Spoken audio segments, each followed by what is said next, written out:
Hey guys, today I'm going to show you how to harpoon fish with an atlatl from a boat.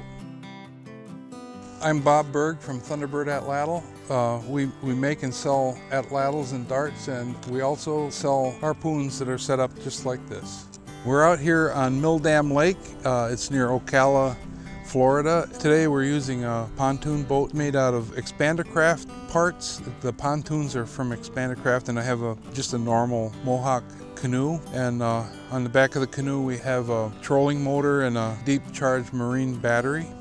So the reason that we use this catamaran style of boat is so that you can stand up and look down into the water and shoot fish.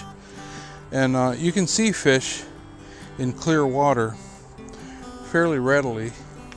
I'm going to put my dart down into the water, and you can see all the way down to the tip of the dart. It's clear enough for that. And if there's a fish in that range, you can certainly see it off the boat if you're at this angle.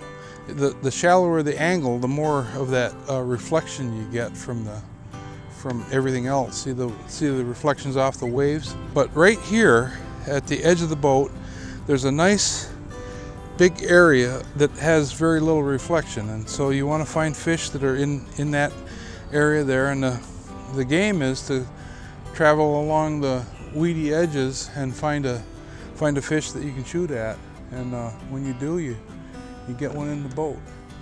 We use harpoons that are made out of ash. They have a point made out of stainless steel and some barbs. This tip is conical. It's made out of a triangular piece of stainless steel. It's rolled around a mandrel, and I pound the tip until it's very pointy and sharp. This wire is a piece of stainless steel wire, and it's glued and tied on with a string. It's the same string that retrieves it, so when you pull it back, these things stay in the fish. If you have to, you can actually break the glue and flip it over and pull it out of a fish if you get a big fish, but I usually just pull it really hard and take it right out of the fish that way, or you can cut the thing with a knife. It's very effective. It fits on our regular darts. You don't have to change anything on the dart except you drill a hole through the thing. I get the string deployed like that, and it's kind of important to manage your line when you're using an atlatl harpoon like this. There's a little loop on the end which I put over my forefinger, and then I take the end of the line and I put usually 3 loops like this on these 3 fingers here so I can release. So you see how the line is on my fingers there. I can hook my hand like this, and when I shoot, it comes off. And when I bring it back in, I do a reverse of that. 1, 2, 3. Pull the dart in, grab it down like that, stick the spur in, and you make sure that the line is on the inside between your hand and your shoulder. It can't be on the other side of your wrist for obvious reasons. It feeds off, everything works well. If you do this all the time, you get used to it, you can do it in the dark. You don't want to have too much line on there either. I have about 25 feet of line. You can't really shoot fish much further than about 10 feet from the boat anyway. So there I have it. My hand, I'm holding it sideways like this. When I shoot, I tilt it towards the direction that I shoot. See how I did that? When you reel it in, 1, 2, 3, load your dart. Keep the line on the inside of the dart, hook the spur in, ready to shoot again in seconds.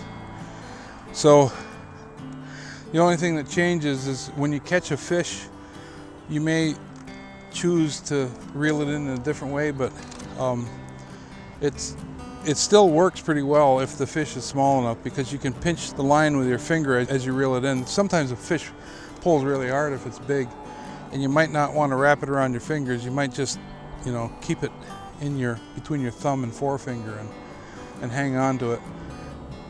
If the fish is really big, get your buddies that are on the boat to help you pull it in. If you're in shallow water, if you're in water where it's warm enough, you can, go in after your fish, you can use a harpoon without a string.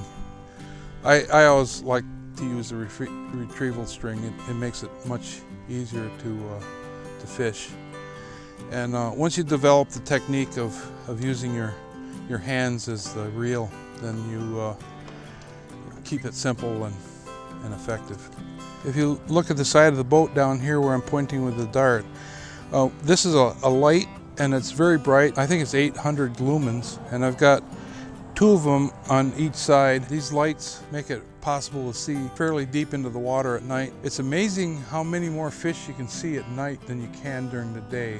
If you've ever gone fishing with people that shoot fish at night with bows, you know what I mean. But it's also very pleasant and nice to fish during the day. You know, you might not get as many shots, but you can see, and if your line gets tangled, you can untangle it. At night, everything's difficult.